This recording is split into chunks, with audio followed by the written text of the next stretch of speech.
Kim. The Oxford school shooter's guilty plea spared the community a trial, but next week the case is still going to play out in an Oakland County courtroom as part of Ethan Crumbley's sentencing.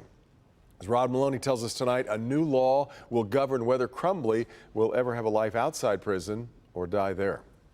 The U.S. Supreme Court and the Michigan Supreme Court have both ruled that life without possibility of parole for a teenager is unconstitutional, unless it is an extremely rare case.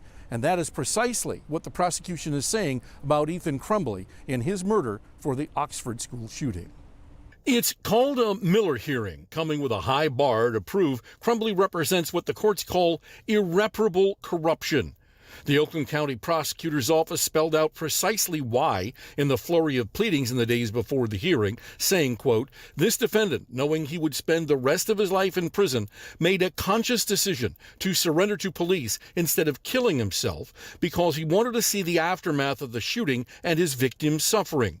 For Judge Kwame Rowe, it is a tough case, says attorney Neil Rockine. As far as he knows, other than the plea and the facts that Ethan Crumbley offered during the plea-taking process, there have been no facts offered in the case. He's essentially saying that he knows nothing, that he doesn't know anything about the facts or about Ethan Crumbley's state of mind. He must consider chronological age, whether Crumbley appreciated the risks and consequences of his actions, his family or peer pressure, home life, and the possibility of rehabilitation. And the defense asked the judge not to allow security videos of the shooting, pictures of the victims' bodies, and even eyewitnesses, saying it's all irrelevant. The judge said no to all of that.